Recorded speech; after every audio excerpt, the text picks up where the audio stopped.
Oke, mari kita bedah bareng-bareng. ITMG, salah satu pemain besar di dunia batubara, baru aja ngumumin rencana buyback saham yang angkanya, wow, gede banget. Tapi, di balik nominal triliunan ini, ada sesuatu yang menarik, semacam teka-teki. Sebuah paradoks yang perlu kita pecahkan, terutama buat Anda yang lagi pegang sahamnya, atau mungkin lagi ngelirik ITMG. Nah, ini dia pertanyaan utamanya.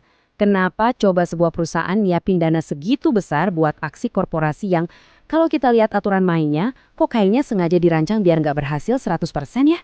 Sebenarnya apa sih game plan manajemen di balik ini semua? Coba kita resapi dulu angkanya. 2,49 triliun rupiah.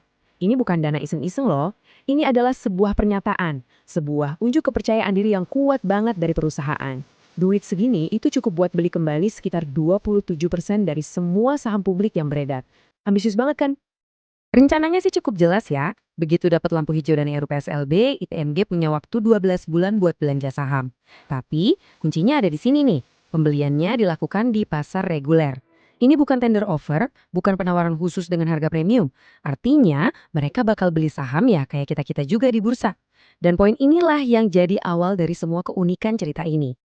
Oke, untuk bisa mecahin teka-teki ini, kita harus paham dua hal. Pertama, aturan main yang udah ditetapin sama regulator. Kedua, siapa aja sih sebenarnya para pemainnya, alias para pemegang sahamnya. Nah, kombinasi dari dua hal inilah yang bikin situasi buyback ITMG jadi unik banget. Nah, ini dia aturan main yang paling penting. Peraturan dari OJK ini, intinya seolah-olah ngiket tangan ITMG. Mereka nggak bisa tuh secara agresif nawar harga lebih tinggi buat ngejar saham. Mereka nggak bisa narik harga ke atas. Aturan ini maksa mereka buat nunggu penjual datang ke harga mereka, bukan sebaliknya. Jadi, poin krusialnya ini ya, buang jauh-jauh bayangan kalau ITMG bakal jadi whale yang ganas, yang siap nyaplok semua saham yang ada.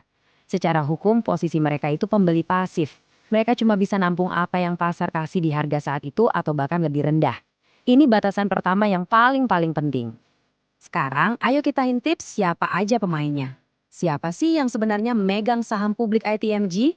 Kalau kita lihat di sini, mayoritas besar, bisa 70-80%, itu dipegang sama yang kita sebut sticky hands atau institusi. Cuma secuil aja yang benar-benar liquid yang aktif diperdagangkan setiap hari. Siapa aja sticky hands ini? Ya, ini mereka. Manajer investasi, perusahaan asuransi, dana pensiun. Motivasi mereka semua itu seragam dan beda banget sama trader harian. Mereka beli ITMG itu bukan buat untung jangka pendek. Mereka beli karena satu hal, dividen. Mereka butuh pemasukan rutin yang stabil. Dan ITMG itu selama ini dikenal sebagai mesin dividen yang handal. Nah, ini dia gambaran dilema mereka. Atau lebih tepatnya, nggak ada dilema sama sekali. Coba bayangin, di satu sisi mereka bisa jual sahamnya ke ITMG dan dapat capital gain 0% karena harganya ya harga pasar, nggak ada premi. Di sisi lain, mereka bisa tahan aja sahamnya dan nikmatin potensi dividen yield sekitar 10% tiap tahun. Kira-kira kalau Anda manajer dana, Anda pilih yang mana? Jelas kan?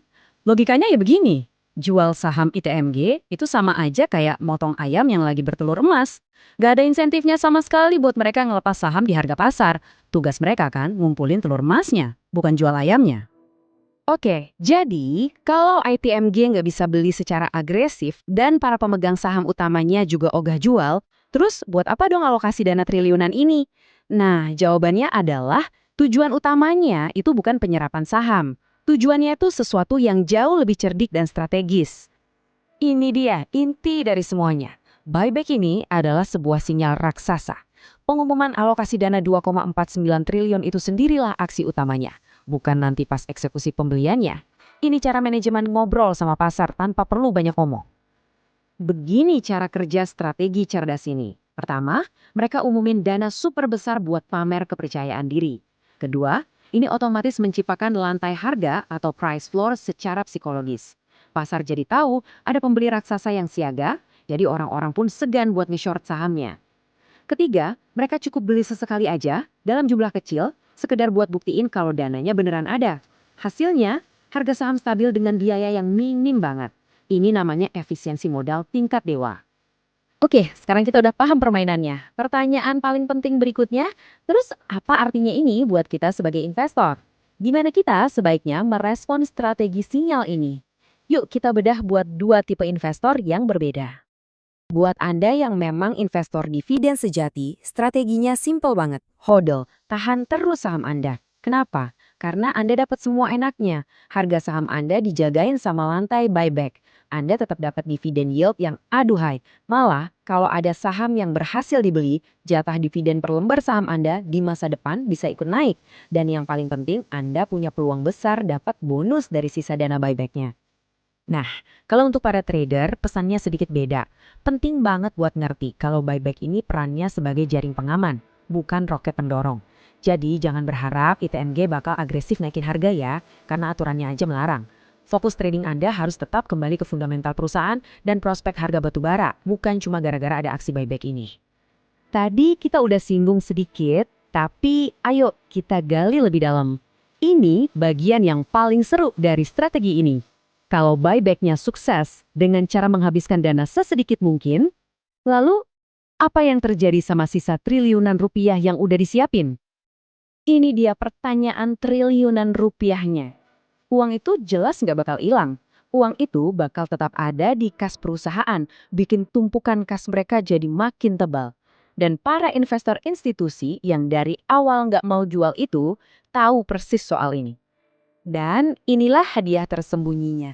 Sisa dana yang nggak kepake dari anggaran buyback itu secara langsung bakal naikin kemungkinan adanya dividen spesial di masa depan.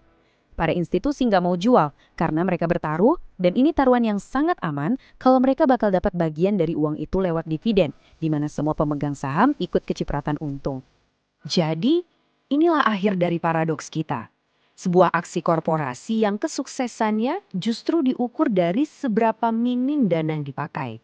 Ini adalah sebuah manuver strategis yang super cerdas buat menstabilkan harga saham secara efisien.